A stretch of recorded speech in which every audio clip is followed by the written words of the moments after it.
Shalom. Tov. Vamos a tener que interrumpirla. Seguimos. Bueno, entonces, esto es lo que habíamos dicho sobre Torah Shebe'al Peh y Torah Shebichtav. Akshav. Este es el rayón, esta es la idea clali, general. Sin embargo, nosotros vamos a llegar a un lugar, ¿okay? Vamos a estar en un lugar que tiene mucha historia. O sea, hasta ahora hemos hablado de cosas, ideas, ¿no? Ideas, Torah Shebe'al Peh, Hanoch, etcétera, todo lo que hemos hablado. Pero Hebrón también es un lugar, y es un lugar que tiene historia, tiene mucha historia.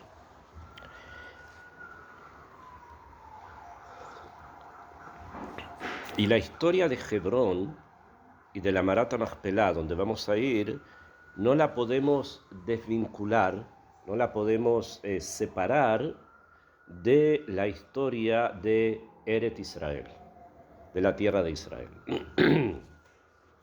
Van ambas juntas. Lo que pasa en Hebrón es lo que pasó en todo Israel. En cada una de las épocas fue así. Akshav. Todo lo que tiene que ver con la época de los de antes del diluvio, lo que tiene que ver en la época después del diluvio, o en la época de los patriarcas, o en la época de la conquista de la tierra de Israel con Yoshua, o en la época de los jueces, David, etc.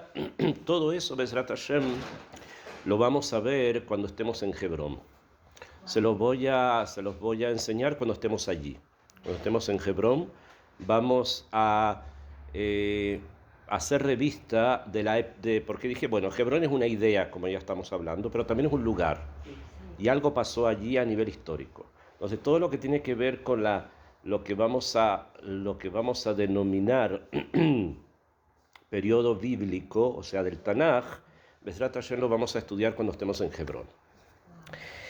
Sin embargo, hoy quería repasar algo que a veces es poco conocido, porque la gente sabe, hubo Hurban Abayit, por ejemplo, van a empezar ahora las 3 semanas y se destruyó el primer templo, el segundo templo, y las personas saben que desde el 17 de Tammuz hasta el 9 de Av, no se puede cantar, no se puede escuchar música, no se pueden una serie de cosas, y yo les he comentado ya varias veces lo mismo, ¿no? Entre Bedijá y no Bedijá, pero creo que una vez se los dije. Cuentan que había un niño que estaba en Tisha B'Av con su familia, religiosos todos, y el muchacho se dio cuenta que todos los días previos a Tisha B'Av, los 9 días y todo eso, no lavaban ropa, no hacían esto, una serie de cosas que no se hacen. Entonces preguntaba, el niñito pequeño preguntaba. Entonces respondía por la destrucción del templo. Explicaban que todo eso se hace en forma de duelo por la destrucción del Bet HaMikdash, ¿no? Entre comillas, si la gente entiende lo que eso significa, no sé, pero siempre es mejor que lo hagan, ¿okay? Aunque el entendimiento sea muy mínimo, pero por lo menos que lo hagan. Que no lo hagan, digamos, o sea, que no laven ropa, aunque no entiendan qué significa eso con respecto al duelo. Pero bueno, Ekitzer, entonces llega Tisha B'Av, no comen, están todos tristes. Antes de entrar el Tisha B'Av, se sientan en el suelo, comen el pan untado en ceniza y todo lo demás que hacemos antes de Tisha B'Av, del ayuno. Ok, terminó el ayuno, entonces todo le explican que es por la destrucción del templo. Entonces termina el ayuno, todavía hay algunas cosas que se siguen manteniendo, llega el 10 de Av, 10 de Av de la noche ya, empiezan a lavar ropa, empiezan a arreglar la casa, empiezan a hacer todo ya de una manera normal. Entonces el niño está muy, muy, muy contento. El niño empieza a bailar muy, muy contento. Entonces los padres le preguntan, ¿y por qué? Porque eso quiere decir que el templo se construyó. ¿Najón?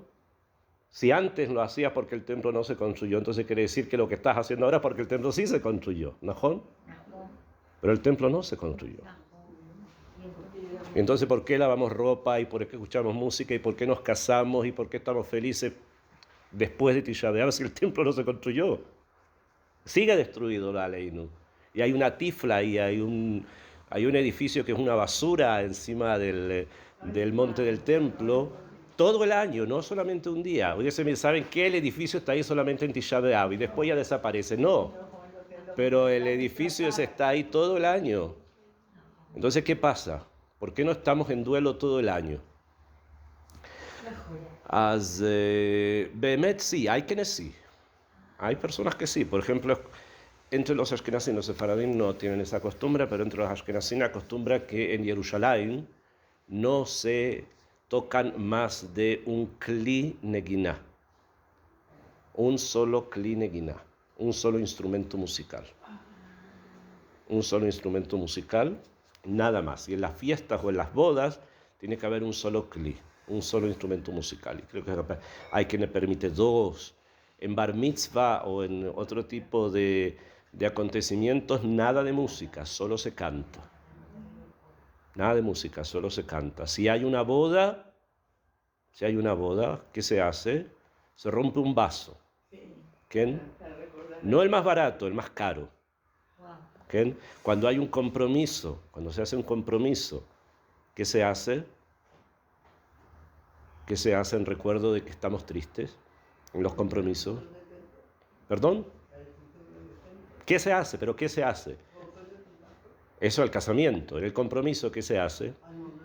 ¿Quién? Viene la madre de él y la madre de ella y las dos rompen un plato, el más caro de la vajilla. El más caro. ¿Quién? No, nosotros no hacemos eso. Los ashkenazim eso, hacen eso. ¿Quién? ¿Quién? Nahon. ¿Quién? Rega, al final habíamos quedado que al final preguntan. ¿Ok? ¿Ceder? Ok, ala. Entonces, bueno, ¿y por qué hacemos eso? Porque estamos en Abelut. Nahon, estamos en Abelut. Pero Hazal saben que los seres humanos somos muy débiles y no podríamos estar sin bañarnos toda la vida. Además que puede ser que no sea higiénico y puede causar problemas de salud. ¿Sí? Pero también saben que los seres humanos somos muy débiles, no podemos estar constantemente pensando en que algo no está. Entonces dice, bueno, 3 semanas vamos a ir aumentando esa sensación de que no está hasta el día de Tisha B'Av, que es el más difícil de todos. ¿Comprenden? Pero es ahí. Ahora, tenemos muchas costumbres. Cuando se pinta una casa, cuando se pinta la casa se deja una más sobre una más, sin pintar en el salón, en el lugar más fino de la casa, ahí tiene que quedar una muestra de que esto es total y absolutamente pasajero. Y que si lamentablemente, yo tengo una casa, Akadosh Baruj Hu no la tiene. Y debería darnos vergüenza tener una casa nosotros, mientras que Hashem no la tiene. Pero somos muy débiles. Somos muy débiles y por lo tanto es muy difícil para nosotros poner todo eso sobre nosotros inmediatamente. Entonces, hay momentos en que Hazal dijeron, bueno, las 3 semanas hace tal cosa, etcétera, etcétera, etcétera. Entonces, ¿a qué viene esto? Que cuando se destruye el Bet HaMikdash, en el primero y después el segundo, en Tisha B'Av, las personas piensan, bueno, como que la historia terminó. Ahí se acabó todo y después aparecí yo. O sea, esa es muchas veces la sensación que las personas tienen, ¿no? Que terminó la destrucción del Bet HaMikdash, en Tisha B'Av en Jerusalén, hubo Galut y ahora estoy yo acá. Resulta que han pasado 2000 años y han pasado muchas cosas. En Eretz Israel estamos hablando, ¿okay? En el Galut pasaron muchas cosas, muchísimas cosas. Generalmente la gran mayoría malas. En la gran mayoría fueron cosas malas, muy malas, terriblemente malas. No hay lugar en el mundo donde podamos recordar de que acá todo estuvo bien. Y generalmente siempre recordamos y aquí ahí no estuvo bien. ¿Okay? Ahora, entonces eso lo vamos a dejar de lado. Lo más importante es Eretz Israel. ¿Y aquí qué pasó? ¿Qué pasó después de Tisha B'Av? ¿Ocurrió algo? ¿Pasó algo? ¿Qué pasó con Hebrón, Marata Machpelah? ¿Qué pasó? ¿Okay? Entonces, para eso hay que entender lo siguiente. La tumba de los patriarcas era algo que todos conocían. Y en la época de los Hashmonaim, antes de de la destrucción del Bet HaMikdash, hubo, ustedes saben que el segundo templo, es importante anotar algunas cosas, el segundo templo duró 420 años. 420 años duró el segundo templo, 420. Akshav, de esos 420 años, la dinastía de los Hashmonaim son los que hicieron el milagro de Hanukkah, ellos, duraron como reyes 103 años. 103 años. Yo me entiendo que puede ser que los datos sean nuevos, muchos de los datos sean nuevos porque es historia que finalmente no conocemos. Pero ellos duraron 103 años, ellos, los Hashmonaim, que ellos triunfaron en contra de los griegos, tomaron el control del país y formaron una dinastía de padre-hijo por 103 años. Después, ellos lamentablemente se asimilaron a la cultura griega de la época y desaparecen y asume como rey, ahora no voy a explicar todos los detalles simplemente porque me interesa llegar a otro punto, asume como rey Herodes el Grande. Hizo él también una dinastía que duró 103 años también. ¿Ok? O sea, los Hashmonaim duraron 103 y Herodes y su familia duraron 103 años. Exactos, unos y otros. En total, 206 años. Quiere decir que de los 420 años del segundo templo, los últimos 200 y algo fueron desde Hanukkah, de lo que pasó en Hanukkah, hasta que se destruyó el segundo templo. ¿Ok? ¿Me siguieron el cálculo que hice? Muy simple, ¿no? ¿Qué pasó con los primeros 200 años? Es tema de un shiur entero porque también pasaron muchas cosas ahí. ¿Okay? Entonces, Akitzer. Esto quiere decir que los últimos 200 años, más o menos 206 años, del segundo templo estuvo dividido entre 103 los Hashmonaim y 103 Herodes y su familia. ¿Okay? Akshav, ¿y qué pasó con Hebrón? Cuando gobernaban los Hashmonaim, ya ellos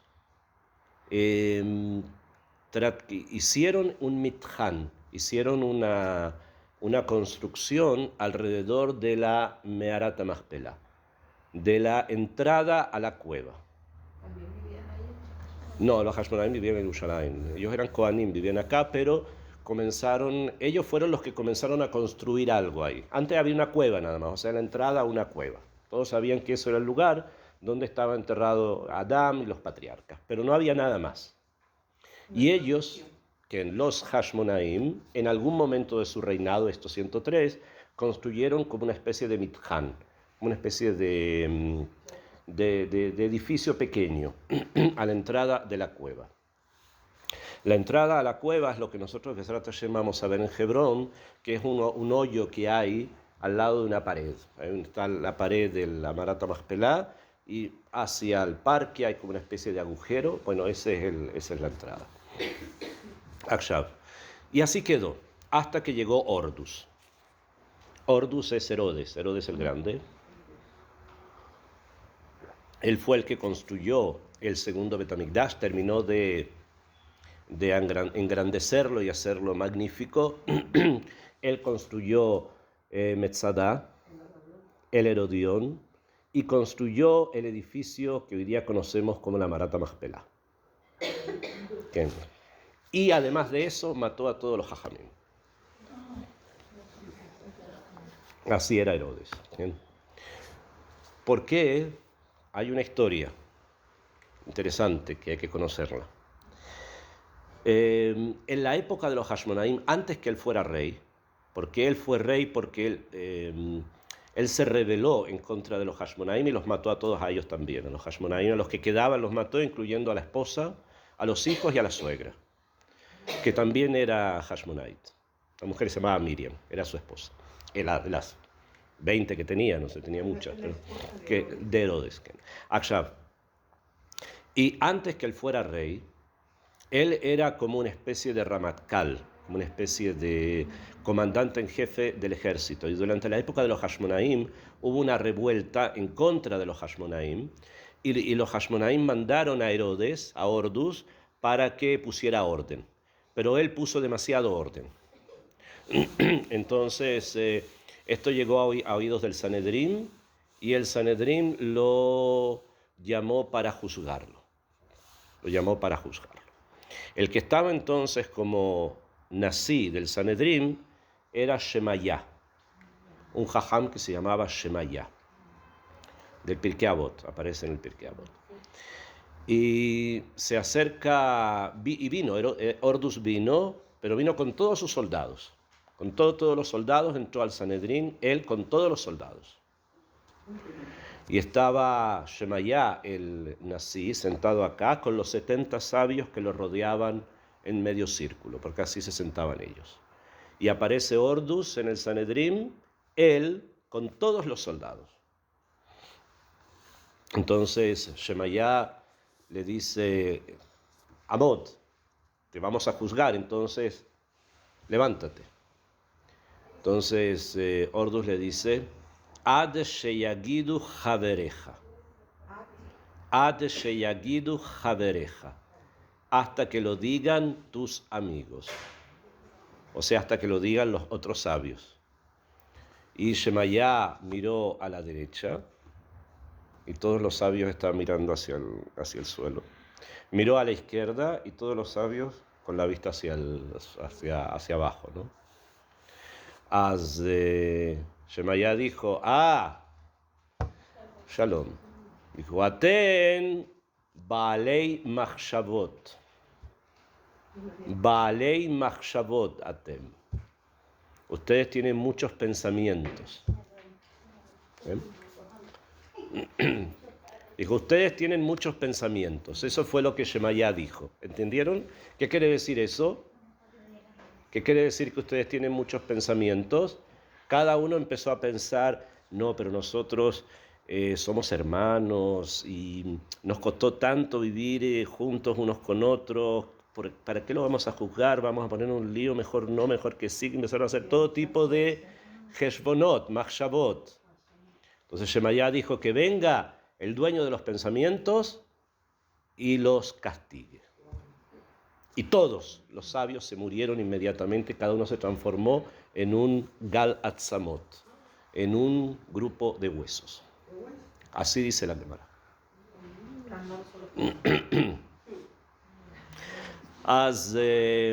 Obviamente la Gemara es un mashal. La Gemara trae un mashal. Y esa misma historia la cuenta Flavio. Flavio Josefo, el historiador, él cuenta la historia que ocurrió realmente. La Gemara nos enseña de una manera educativa que no hay que tenerle miedo a nadie. A nadie. No importa quién venga, no hay que tener miedo. A nadie. ¿Okay?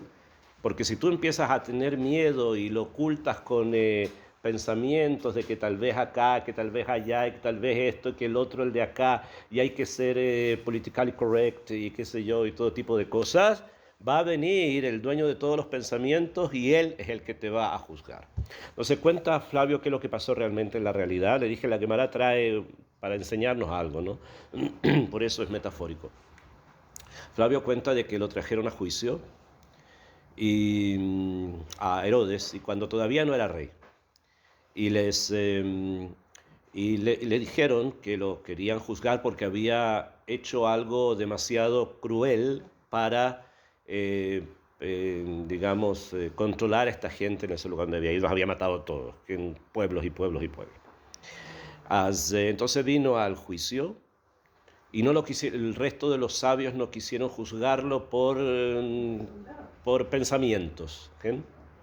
Entonces, a Shemayá lo que dijo fue: si ustedes no quieren juzgarlo ahora, él los va a matar en el futuro. Y eso fue lo que pasó. Cuando Herodes, él asumió como rey, se dedicó a construir el Bet HaMikdash, enorme, hermoso, una cosa gigantesca. La Marata más pelaban a ver el edificio, es algo impresionante. El Herodión, Metzadá, y a matar a los Jajam.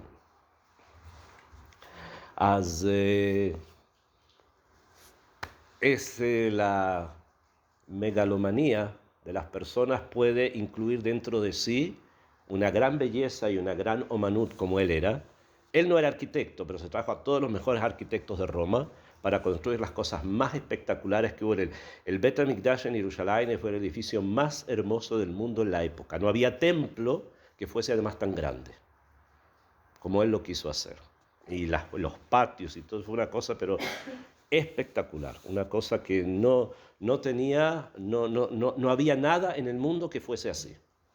¿Por qué? Porque en la gran mayoría de los lugares la gente era politeísta, eran paganos, entonces tenían un templo para cada dios. No podían construir uno grande, tenían que, porque si no se enojaba el otro dios, entonces tenían que hacer todos templos pequeños. ¿Okay? Incluso los que están en Roma. En cambio, el Bet HaMikdash era algo prácticamente, no se encontraba algo así. Pero eso era Herodes. Herodes era así. En él mismo estaban dos Kohot. ¿Okay? Se casa precisamente con una descendiente de los Hashmonaim, los que lucharon en contra de los griegos, se llamaba Miriam. ¿Okay? Y después la mata. Porque se le ocurrió de que lo quería traicionar, se le metió de que lo estaba traicionando. Y después los hijos, tenía 2 hijos con ella, y él sabía que de todas las mujeres que tenía, si quería poner a alguien como rey, tenía que ser de ella, porque no le iban a aceptar el hijo de ninguna otra, porque todas las otras eran, ni siquiera eran judías, las mujeres que tenía. Entonces, tenía 2 hijos, pero los 2 hijos estaban muy dolidos con el padre porque había matado a la madre. Entonces los tíos y la hermana de él, que era una bruja, empezó a hacer, confabular en contra de los sobrinos. Al final Ordus decide también matar a los sobrinos, a los hijos. Pero los hijos ya estaban casados y tenían familia. Cuando los mata ya tenían hijos. O sea, se aseguró de eso, porque quería sucesión, quería que otro más fuera rey, ¿no? Y tenía que ser de esa familia, no ninguna otra. Al final la entierra a ella, a Miriam, con su madre. La madre de Miriam también la mató. Y con los 2 hijos los entierra en el Alexandrión. Sartaba. No sé si saben dónde está Sartaba. Sartaba es un lugar que hay que ir a visitar en algún momento. Es un lugar extraordinario que ahí los Hashmonaim tenían un palacio hermoso que daba vista a todo el Valle del Jordán. Es una cosa espectacular arriba, cerca de Bet-Sham. Por ahí, por Bet-Sham, donde están los molinos esos hay como unos molinos, no sé si estuvieron en Bet-Sham, que hay unos molinos de viento. Bueno, por ahí está Sartaba. Y allí enterró a su mujer, a su suegra y a sus hijos, en un mausoleo extraordinario. Y él mismo se creó un mausoleo para él, que se llamó el Herodión. El Herodión. Y Metzada también. También fue un gran rega, fue un gran constructor y fue una gran persona en ese aspecto. Pero fue un rasha. En Malazot fue un rasha. Akshav. Él, perdón. En megalómano, qué obvio. Ese fue Herodes, Ordus Agadol. Ordus Agadol, del que hay que hablar mucho más. Yo les puse una cosa, pero muy simple. Bueno, él fue el que construyó el edificio que hoy día nosotros conocemos como la Marat HaMachpelah. Él fue el que lo construyó. ¿Qué fue lo que él construyó?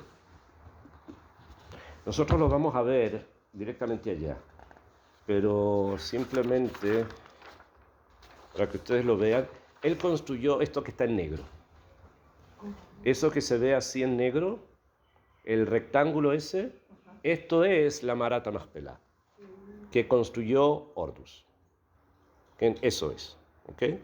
Voy a tratar de sacar una fotografía más grande para que lo puedan ver cuando estemos allá y les muestre cada uno de los lugares. ¿Okay? Ese rectángulo, eso fue lo que Ordus construyó, el rectángulo, que era una pared de piedra herodiana, que son las mismas del Kotel. Se van a dar cuenta, se usan las mismas piedras, por eso se llama la construcción herodiana. ¿Qué es la construcción herodiana? Es una piedra que adentro de la piedra hay otro rectángulo. Para hacerlo bonito, entonces está como la piedra y adentro de la piedra hay otro rectángulo. Eso se llama la piedra herodiana. Y donde vean eso es de la época de Herodes. ¿Okay? En la ciudad de Jerusalén hay mucho, la Jomá está llena de eso, porque la construyeron con esto. ¿Okay? Y lo hizo así porque quiso imitar al Hatzer, al patio del Mishkan. O sea, esto es una copia del Mishkan, del tabernáculo en el desierto. Entonces lo hizo parecido, que como las cortinas y los amudim y las columnas que había alrededor del tabernáculo. Esto fue lo que él hizo ahí en Hebrón. ¿Ok? Y nada más. Adentro no había nada. Era simplemente un espacio muy, muy grande donde a veces se ponían carpas y la gente rezaba. ¿Quién? Oh, esa es otra pregunta. Ok, eso es el edificio que ustedes ven ahora. Ahora, el edificio que se ve hoy día tiene otras cosas más agregadas. Por eso les quiero avanzar un poco. Ordus hizo eso, el rectángulo. ¿Por qué Dafka rectángulo? Ordus, él no era arquitecto. Ahora, esto que lo estoy diciendo es lo que todos opinan, pero no está escrito en ninguna parte que él lo haya construido. Sin embargo, debido a la forma de la construcción y a la piedra que se ocupó y a la forma en que está hecho esa parte, se supone que fue él. Akshav, él no era un constructor, perdón, pero se rodeó de romanos, él estaba mucho en contacto con ellos, que fueron los que le dieron el poder, ¿ok? Especialmente Augusto, después que había apoyado a Marco Antonio. No sé si se ubican de qué estoy hablando. Bekitsur, hubo una pelea en Roma entre dos generales, uno era Augusto y otro era Marco Antonio.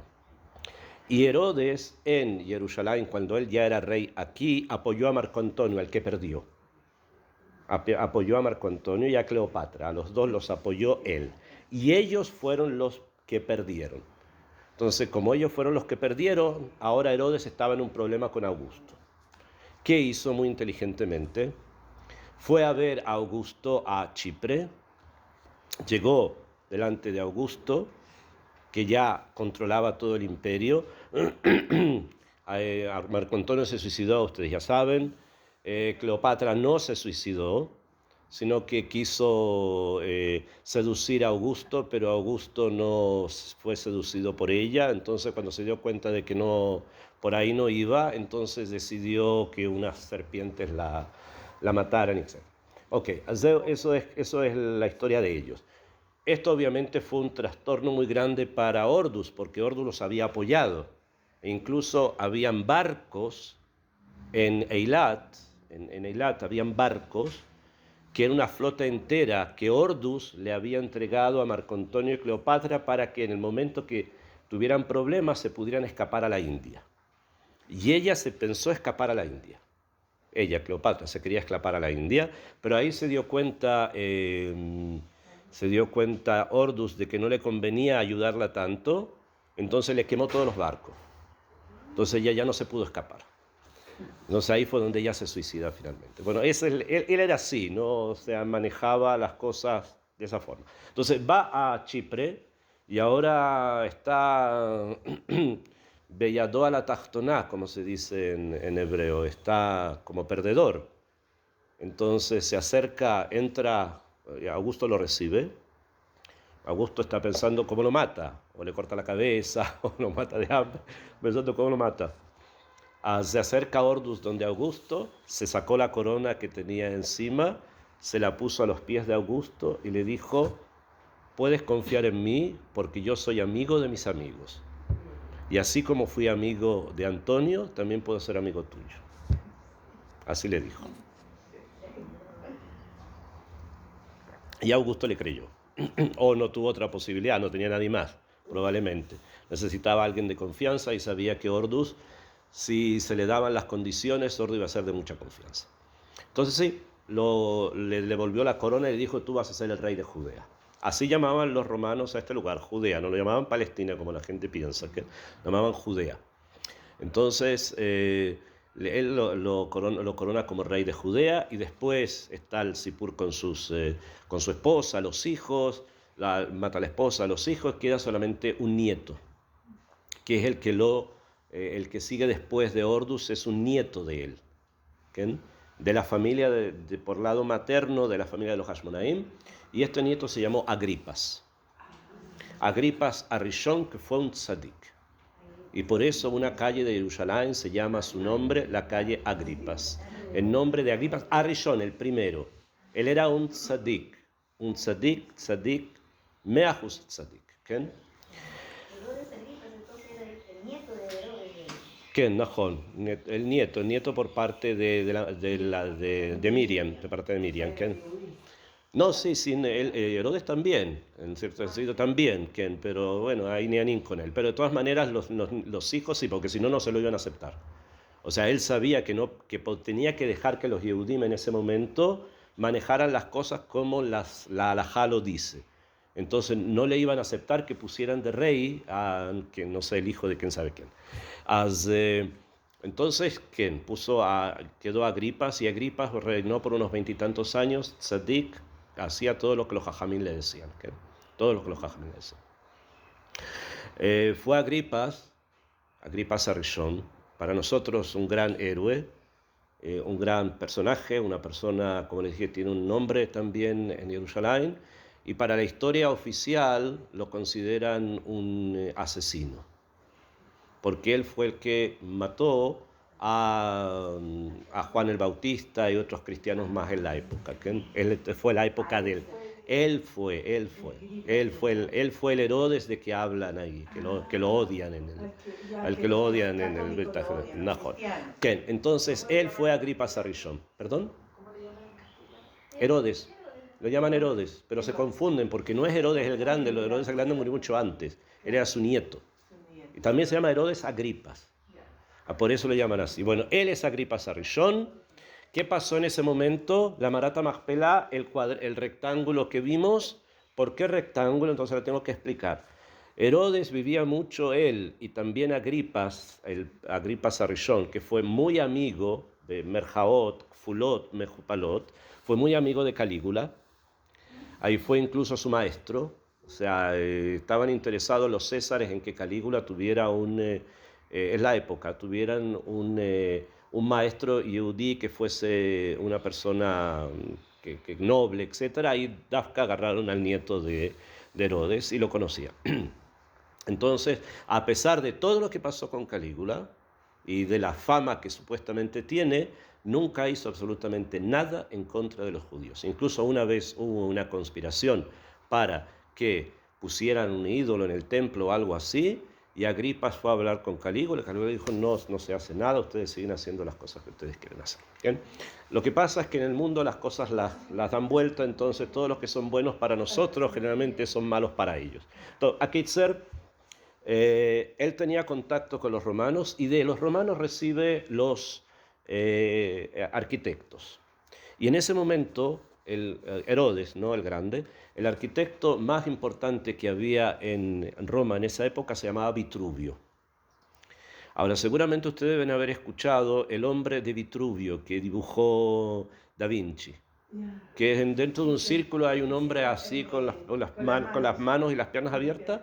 Él se llama el hombre de Vitruvio, ¿bien? Porque está hecho según las enseñanzas de este arquitecto. Entonces él toma a este arquitecto y otros más, y a través de ellos construye todos los palacios que ven aquí en Israel, el Metzadá, el Herodión, el Bet HaMikdash mismo, los patios y todo lo que construyó, que en algún momento hay que verlo, estudiarlo, y obviamente la Marata Machpelah. Y según la filosofía de Vitruvio, la forma mayor que tiene la persona de poder comunicar varios mundos uno con otro es a través de las figuras geométricas. Entonces, cada figura geométrica tiene un símbolo. El cuadrado indica algo, el círculo indica algo, y el rectángulo indica algo, y el triángulo indica algo. Cada figura indica algo. Y la forma de conectar mundos que son paralelos, a pesar de que pueden ser distintos, es a través del rectángulo, que tiene dos lados iguales y dos lados distintos. ¿Me comprenden? En cambio, el cuadrado no. El cuadrado conecta solamente aquello que es todo igual uno con otro, porque son los cuatro lados, tienen el mismo largo. Los círculos son la imagen del estudio, que tiene que haber un centro y todos están alrededor de ese centro, etcétera, etcétera, etcétera. ¿Okay? Entonces es así que el mitjan de la Marat HaMachpelah está hecho para dar la sensación de que te conectas entre dos mundos. ¿Cuál? Olam Hazé y el Gan Eden, del cual ese lugar es la puerta. ¿Ok? Pashut, esa fue la idea. Así fue hasta que se destruyó el segundo Betamikdash, Tisha B'Av, ya les dije, y Eret Israel pasa a poder de los romanos. ¿Ok? Y cuando Eret Israel pasa a poder de los romanos, con la destrucción que hizo Tito, etc., por un tiempo las persecuciones fueron muy graves, especialmente en contra de los mordim, de aquellos que se rebelaban en contra de los romanos. Entonces los romanos veían a alguien que estaba en contra de ellos y se metía a algún pueblo, venían y mataban a toda la gente del pueblo. Y así como funcionaron ellos por unos 10, 15 años. Después las cosas se calmaron. Se calmaron por un tiempo hasta Bar Kokhba. Con Bar Kokhba todo se revolvió otra vez. ¿Ven? Y a pesar que no todos los sabios estuvieron de acuerdo con Bar Kokhba, Rabbi Akiva sí, etcétera, y hay que estudiar el porqué. Y en ese momento Eret Israel estaba bajo el yugo de los romanos. Los romanos no permitieron que los judíos vivieran otra vez en Jerusalén. Los expulsaron de Jerusalén y no pudieron entrar otra vez a la ciudad. A la ciudad la construyeron de vuelta y la llamaron Aelia Capitolina. Le cambiaron de nombre por un nombre romano. Sin embargo, Hebrón quedó tal cual. Entonces los judíos se seguían juntando en Hebrón, seguían yendo, el rectángulo estaba todo igual. Lo que llevó a que los romanos empezaron a sospechar que los judíos podían transformar la Marat HaMachpelah en otro templo o algo parecido, por las similitudes que habían entre un lugar y otro. Entonces decidieron prohibir que los judíos entraran, o les daban algo que ellos llamaron numerus clausus, o sea, números cerrados. Pueden entrar 20 personas, o 10 personas, 100 personas, 300 personas, ¿me entienden? Cuando era día de semana daban tantos personas de permiso, Shabbat, etc. Así funcionó. Y así funcionó durante todo el periodo romano, hasta que los romanos se hicieron cristianos. Cuando los romanos en el siglo II se hicieron cristianos con Constantino y todo lo demás, entonces comienza en Eret Israel otro periodo que se llama el periodo bizantino. ¿Qué se llama el periodo bizantino? O sea, el periodo romano termina más o menos en el siglo segundo, tercero, más o menos, termina el periodo romano y ahí comienza el periodo bizantino. Ahora, el periodo bizantino, ellos ya eran cristianos, los romanos ya se habían hecho cristianos, y si bien durante gran parte de la época romana hubo muchas persecuciones, las persecuciones fueron más bien políticas, porque había quien se rebelaba en contra de ellos acá, o venía un gdud de romanos y venían Yehudim y los mataban o les robaban o qué sé yo qué.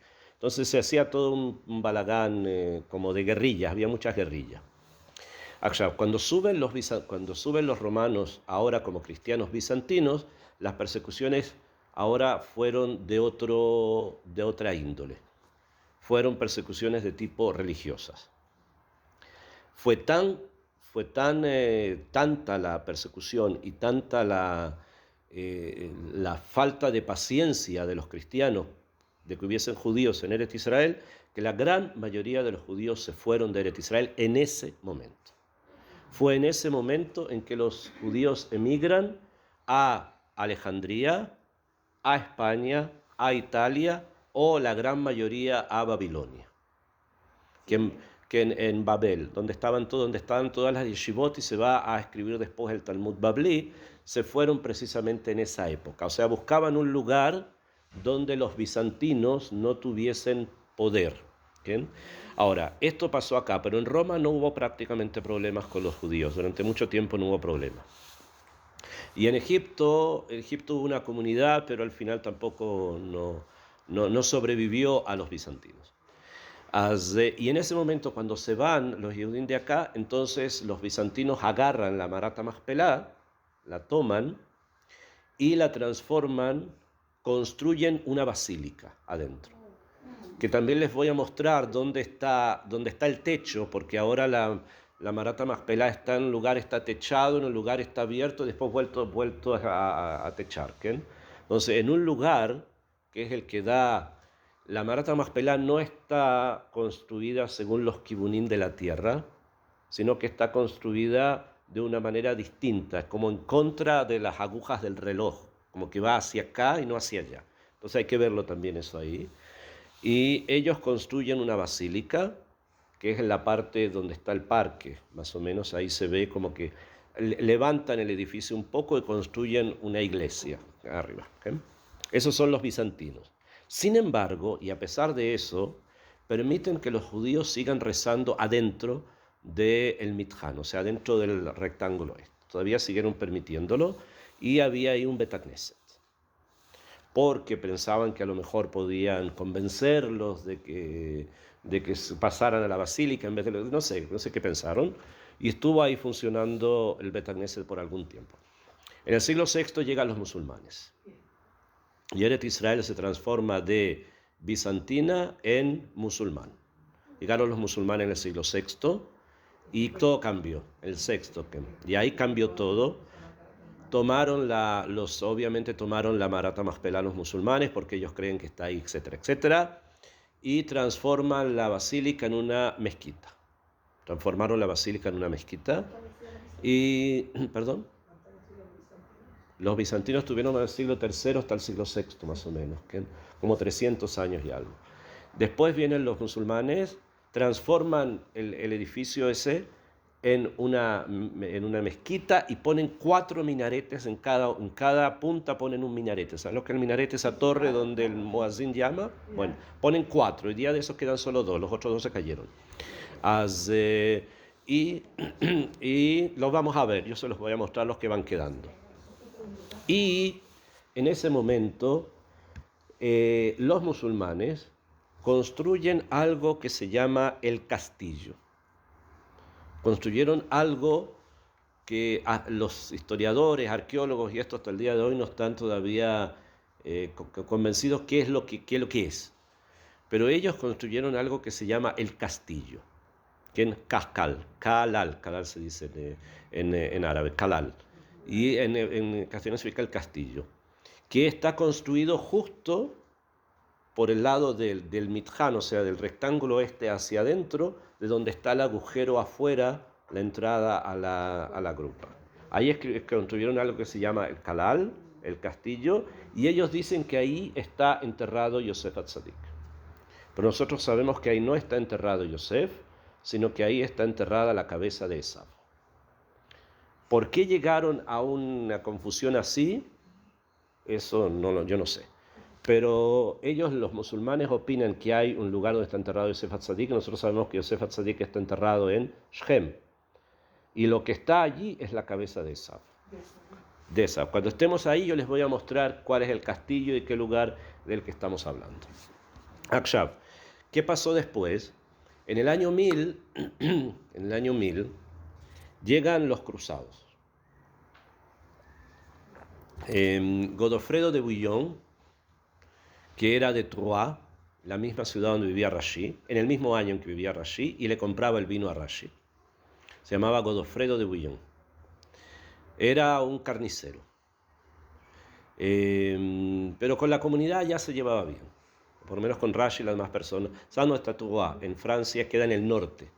En el norte de Francia, en el camino entre la parte norte de Francia y Alemania. ¿Bien? Era ese lugar, Troyes, es el lugar donde se fabricaban las monedas. Desde la época de los romanos hasta la Revolución Francesa, ahí se fabricaban todas las monedas y estaba el Yarit, la feria más grande de Europa. Así que se puede imaginar, la comunidad judía de ahí era muy importante. ¿Bien? Y tan importante fue que ahí vivió Rashi, los Baalei Tosafot, todos vivían por ese lugar. Hasta que aparece Godofredo, y con él tuvieron problemas. Y Rashi no, pero sus nietos sí. No con él precisamente, porque él se murió, pero con el resto de los cruzados. Y ellos deciden hacer la campaña, conquistan Eretz Israel, y durante 80 años los cruzados estuvieron en Jerusalén. 80 años y 200 en todo Eretz Israel. Tuvieron 7 reyes en Jerusalén, y cada rey que era coronado en Jerusalén, era llevado hasta la Marat Machpelah para ser coronado también en Hebrón. Tenían que ser coronados en Hebrón para ser considerados de rey Jerusalén, porque ellos se suponían que eran como David Amelech, y como David Amelech había sido rey en Hebrón, y después en Jerusalén, también los reyes cruzados tenían que ser así. Y para hacerlo más majestuoso, entonces hicieron la mezquita previa, la transformaron otra vez en iglesia, pero esta vez lo hicieron más grande todavía. Y es el edificio que ustedes ven hoy día en el Ulam Yitzhak, que son unas cúpulas gigantes con unas lámparas. Bueno, las lámparas son modernas, pero las cúpulas esas son de la época de los cruzados. Que ha sido reparada y reparada otra vez y otra vez y otra vez. En la época de los cruzados tenían cosas cristianas allí. Después, cuando los musulmanes las recuperan, vuelven a pintar de vuelta. Pero digamos, las cúpulas esas son de la época de los cruzados. Así, ¿por qué? Porque ahí coronaban a sus reyes. Y después venían a Jerusalén también, uno de otro lado.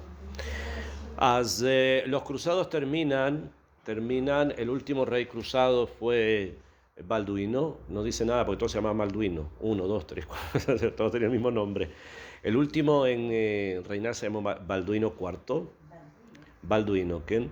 Él era muy interesante, era un muchacho estaba leproso, era un muchacho y desde muy pequeño tuvo lepra, entonces lo llamaron el rey leproso, y él a los 14 años, si mal no recuerdo, 15 años, fue la primera vez que luchó en contra de Saladino.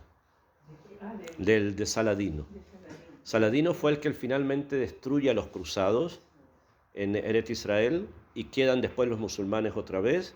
Ese fue Saladino. Y Saladino luchó en contra de Balduino 4 veces. Las 4 veces perdió. Y la primera, el muchacho tenía creo que 15 años, cuando luchó en contra de Salah al-Din. ¿Con Saladino el Grande? Saladino el Grande. 4 veces luchó contra del Metzorá, del leproso, y las 4 veces perdió. ¿Cómo se llamaba el leproso? Balduino IV. Balduino IV. Él fue el último rey de Jerusalén. Con eso se terminan los cruzados en Jerusalén. Él murió no porque lo mataran, sino porque estaba enfermo. Entonces, estaba muy enfermo, entonces usaba una máscara. Él no le gustaba que le vieran la cara, entonces tenía una máscara de plata que se ponía en la cara, por lo enfermo que él estaba, ¿no?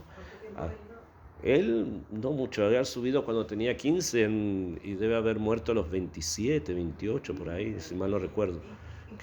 Y todos esos años, tuvo muchos problemas con los árabes porque ya estaban atacando, y con Saladino 4 veces luchó, las 4 ganó, hasta que él murió. Cuando él muere, entonces queda de regente su hermana, que era una señorita un poco suelta.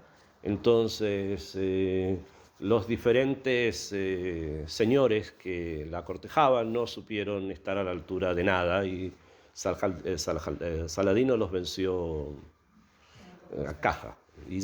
Entonces les permitió sí salir de Jerusalén.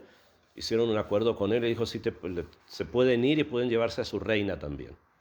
Hacia ahí los cristianos salen de Jerusalén y no vuelven nunca más. Nunca más. Salieron entonces de Jerusalén en una caravana, salieron todos, les permitió salir, no los atacó ni los mató, pero dijo: ustedes salen de acá, no vuelven más. Así fue, salieron y no volvieron, nunca más. Ahí termina la historia de los cristianos como con poder en Jerusalén, termina ahí. ¿Qué pasó entonces? Bueno, Saladino, él mismo recupera el monte del templo y renueva todos los edificios que están allí, y también toma la Marat Machpelah, obviamente, y la vuelve a renovar, saca todas las cosas cristianas, pinta, arregla, vuelven a arreglar todo el Mitham, pero no permite a los judíos volver de vuelta al rectángulo. Y les dice: solamente van a poder llegar hasta unas escaleras que hay en una pared, hasta el peldaño número 5, y más adelante sus personas que vinieron después les permitieron llegar hasta el peldaño número 7. 7, hasta el 7. ¿Okay? Hasta el 7. Y así fue durante 800 años, que no se permitió a los judíos entrar a la Marat Machpelah, si un judío al rectángulo, si alguien entraba al rectángulo lo mataban.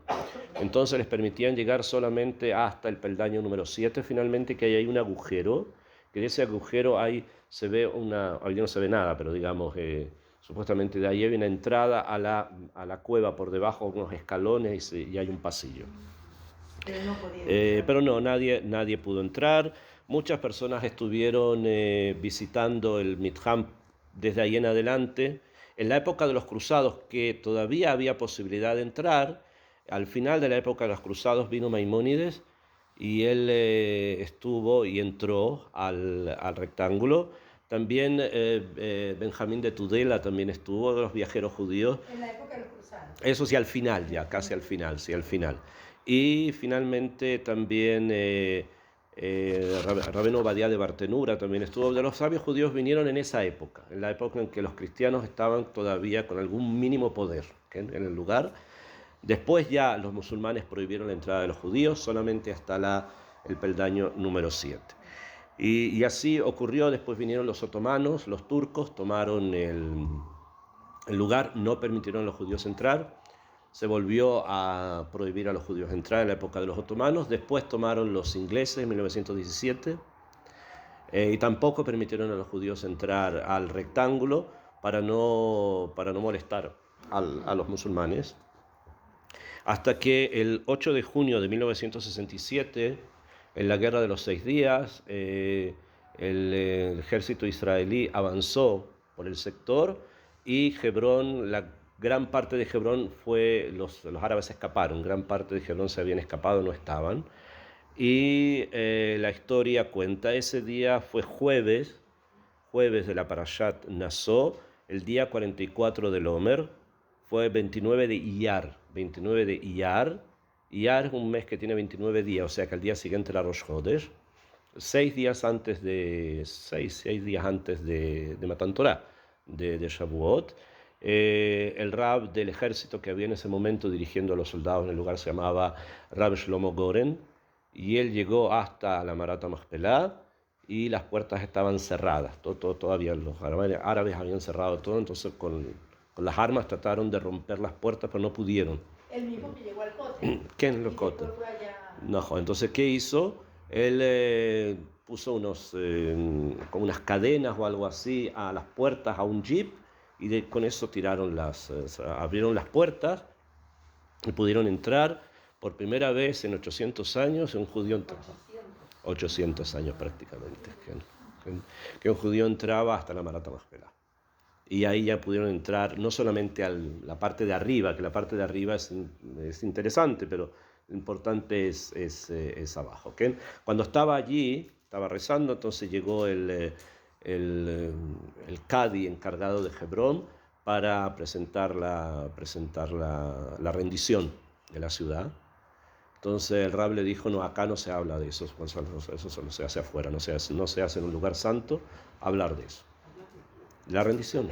Le presentaron la rendición a él, le dijo, no aquí es para rezar, hablamos de eso afuera. Eso pasó, esa fue la liberación, el año 1967.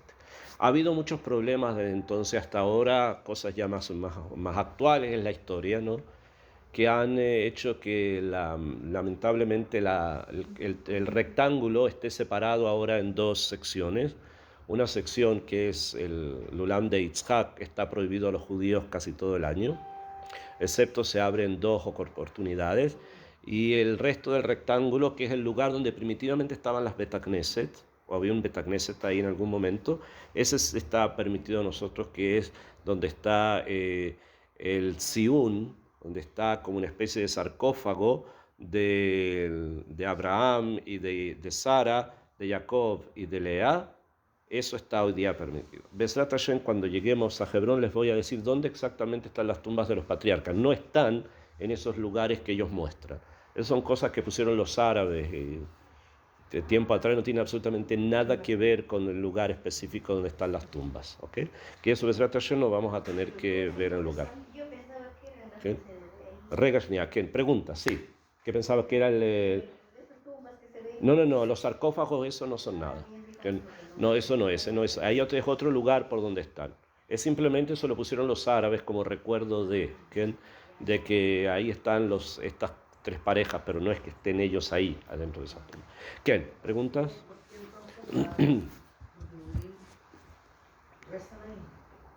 Le rezan a eso.